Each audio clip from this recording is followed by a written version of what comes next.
ના બેટા, વિસર્જન ઘરમાં જ કરાય. એનાથી શું છે કે પ્રદૂષણ નહીં ફેલાય. વિસર્જનનો ટાઈમ કેટલા વાગ્યાનો છે?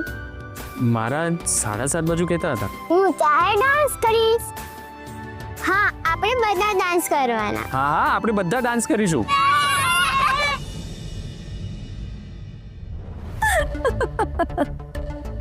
ટાઈટુ જોવાની આટલી બધી જીત શું કામ કરે છો? નહીં બતાડ. એમાં મોઢું ચડાવીને શું કામ બેસી ગયો? વેઇટ, બતાડું છું.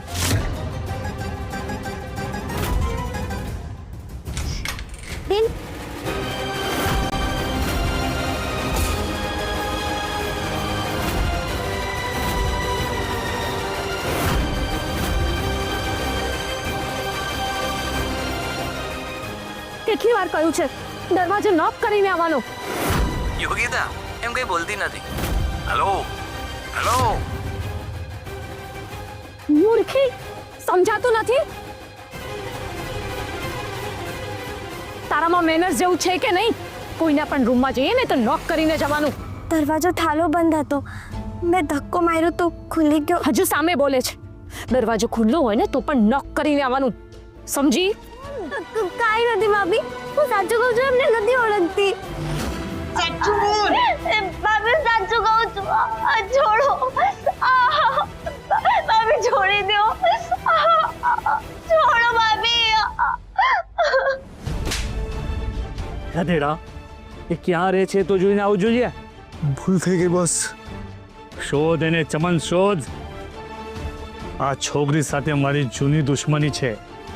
ગમે ત્યાંથી એને મારી સામે લઈ આવ, એનું સરનામું લઈ આવ, તને હું 1 લાખ રૂપિયા ઇનામ આપીશ. તમે કહેતા હોય ને તો હું બારોબાર આને પતાવી દઉં. નહીં, એ કામ તો મારા હાથે જ કરીશ.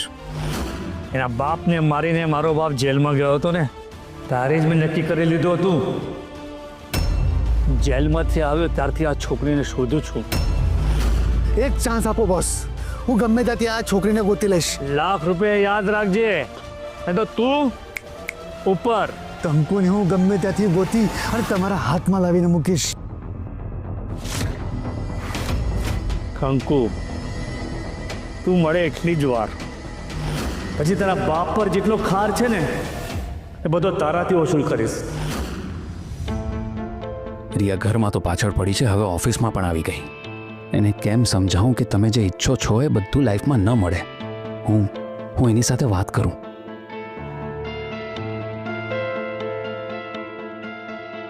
ના, એની સાથે વાત કરવાનો કોઈ અર્થ નથી. એ નહીં માને.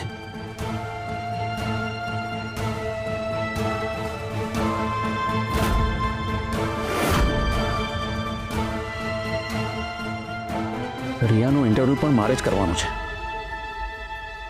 જો એને સિલેક્ટ કરીશ તો એ ઓફિસના લોકોને અમારી ભૂતકાળની બધી વાતો કરશે, અને જો એને રિજેક્ટ કરીશ તો એ મને હેરાન કરશે. રિયા,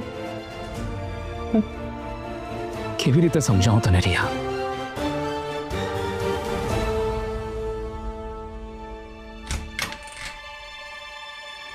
ઓ ભાભી, બંધ કર. તમને શું લાગે છે આ ચોરનું શું લફડું છે? મને તો આ કંકુના જ કંઈક કારસ્તાન લાગે છે. ગામડામાં હશે એનો કોઈ દોસ્ત, એનો કોઈ યાર, બંને ભેગા મળીને પ્લાન બનાવ્યો હશે. તો ભાભી, આપણે પણ આવું જ કંઈક કરીએ ને તો જલ્દી જલ્દી બધું આપણું થઈ જાય. એમ પણ મમ્મી પપ્પા તો કાંઈ દેતા નથી, આમ નહીં તો આમ. હા, વિચાર કરો ને. હા, આવ ને રિયા. ભાભી, તમારે કંકુને ઘરમાંથી કાઢવી છે ને મારે પણ. તો અલગ અલગ આપણે લડીએ એના કરતાં સાથે લડીએ તો? હાય બપ્પા, નેકી ઓર પૂછ મિલાઓ હાથ. હમણાં તો ટીમમાં જોડાઈ રહી છે, પણ બધું મળી ગયા પછી મને શ્રી સિવાય કાંઈ નથી જોતું. Gentleman promise, gentle woman promise. હા ને, તું મેન નોટ. ભાભી, આપણે ત્રણેય સાથે હશું ને તો ફૂલ એનર્જી સાથે કંકુને ઘરમાંથી બહાર કાઢી શકશું. અને એનો ફૂલ પ્રૂફ પ્લાન મારી પાસે અત્યારે છે. તો ફાટો. એટલે બકો. શું કીધું? એટલે બોલો બેટર. કંકુ કોઈ ચોરને ઓળખે છે અને એનો બોલતો પુરાવો છે તનુ. ધારો કે કંકુએ એવું વિચાર્યું હોય કે આ ઘરમાંથી બધો માલ મલીદો લઈને ભાગી જવું, તો આપણે એને હેલ્પ કરવી જોઈએ ને. અરે બાપા ભાભી, હજી તો આપણે 3 જણા ટીમ બનાવીએ છીએ, ત્યાં તમે કંકુની ટીમમાં જતા રહ્યા. જ્યોતિ ભાભી, એક મિનિટ. તમન્ના ભાભીના મનમાં કંઈક જુદું જ ચાલી રહ્યું છે. એક્ઝેક્ટલી. પ્લાન બનાવ્યો છે કંકુએ, એને એક્ઝિક્યુટ આપણે કરીશું અને નામ આપીશું કંકુનું.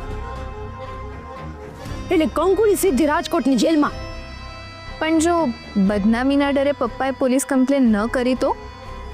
તો પણ મમ્મી તો એને આ ઘરમાં નહીં જ રહેવા દે, સીધી એને ઘરની બહાર કાઢી મૂકશે. હાલ બધો આપણો અને કંકુથી કાયમ માટે છુટકારો. વાહ ભાભી, સુપર પ્લાન છે. બોલો, ક્યારે અમલમાં મૂકવો છે? કર્યું એ કામ. પણ હા, આ વખતે એક વાત ખાસ ધ્યાનમાં રાખવી પડશે કે કોઈ પણ હિસાબે કંકુ આમાંથી બચવી ના જોઈએ. હું અને રવિ સાથે કોલેજમાં ભણતા હતા.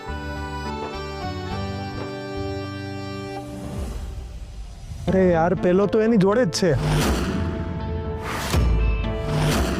કંકુને તો આજે જ ઉપાડવી પડશે. નાના શેઠ, હું ત્યાંથી ગુલ્ફી લઈ આવું. હા, ના ના, છે મારી પાસે.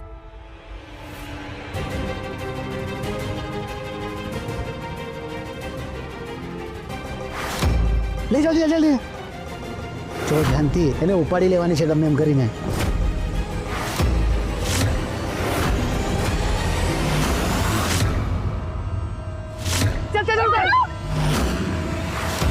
કંકુ, છોડો, તમને કીધું ને મને છોડો. અરે છોડ, જલ્દી ગાડી ચલાવો, પેલો આવી રહ્યો છે.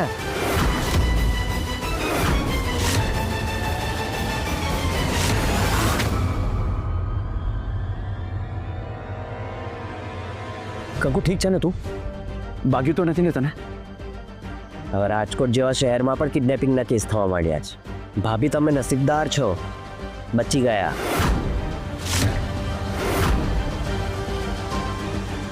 હા તો ઓલો જ ચોર હતો, પણ એમને મારી સાથે શું લેવા દેવા? પડી લેવી કે ને તારે? સાવ ડોબા જેવો બેઠો રહ્યો. હા, પણ પેલો આવી ગયો હતો ને. હવે કંકુને એના ઘરેથી જ ઉપાડવી પડશે. ભાભી, હું તો કહું છું કે બધું આજે જ અમલમાં મૂકી દઈએ, એટલે કંકુની સીધી જેલમાં ને બધા દાગીના ને પૈસા સીધા મારી પાસે. હા, એટલે તમારી પાસે, બધાની પાસે, આપણી પાસે, એમ વિચારમાં એ પૈસા મારા નથી થવા દેતા. તું હંમેશા પૈસા માટે વિચારે છે અને હું શ્રીભાઈ માટે. કંકુ જેલમાં જાય ને શ્રીભાઈ ફ્રી થાય, અને જો શ્રીભાઈ ફ્રી થાય તો રિયાની વાત આગળ વધે. ભાભી, તમે બધું પહેલા ફટાફટ કરો ને પ્લીઝ. ભાભી, એક વાત કહેવાની રહી ગઈ. મમ્મીનો જે પેલો આખા ગળાનો હાર છે ને, એ મારો. હા, બાકીના એના બદલામાં 3-4 દાગીના વધારે લઈ લેજો. શું તમે લોકો મમ્મીના દાગીના ચોરી કરવાના છો? ચૂપ. કંકુને ફસાવવાનો પ્લાન ચાલી રહ્યો છે. પણ આ જ્યોતિ તો કહે છે કે મમ્મીના આખા ગળાવાળો હાર એ રાખશે. હા, એ તો હું જ રાખીશ. યોગિતાબેન, પહેલા સાંભળો. ચોરી આપણે કરીશું અને નામ કંકુનું આવશે. વાત એમ છે કે ચોર છે ને એ કંકુડીને ઓળખે છે, એટલે અમને લોકોને એવું લાગે છે કે ચોર સાથે મળીને આ ઘરમાં ચોરી કરવાનું પ્લાનિંગ કરી રહી છે. એ ચોરી કરે એ પેલા આપણે તમે જ કહો ને, મને આ બધામાં બહુ બીક લાગે છે. વાત એમ છે કે ચોરી આપણે કરીશું અને નામ કંકુનું આવશે. પણ સાબિત કેવી રીતે કરીશું કે આ જે ચોરી થઈ છે એ કંકુ અને એના જોડીદારે કરી છે? તનુએ એની નરી આંખે કંકુને કોઈ ચોર સાથે વાત કરતા જોઈ છે. એટલે જો બધા પૂછશે કે પછી પોલીસ આવશે તો તનુને બધાની સામે સાચું કહેવું જ પડશે. એટલે કંકુડી ચોરી કરે એ પહેલા આપણે ચોરી કરી લેવાની. બસ એ જ વસ્તુનું પ્લાનિંગ કરી રહ્યા હતા. પણ ચોરી કેવી રીતે કરીશું? પ્લાન તો કહો. ગંદવાડ બધું આ બાજુ. સાંભળવાનું બધું આમને એમની પાસે વધારે છે ને.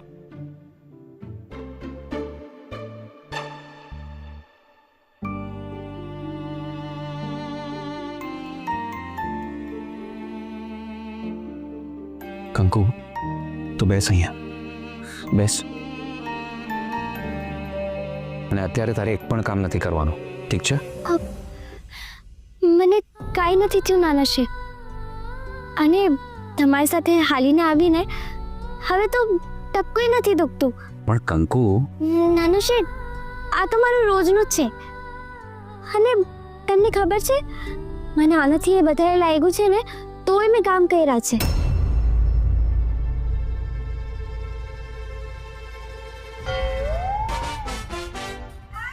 હું નાની હતી ને ત્યાંની વાત કરું છું. અહીંયા આવ્યા એના પછીની વાત નથી કરતી. કંકુ ખોટું બોલવાની જરૂર નથી.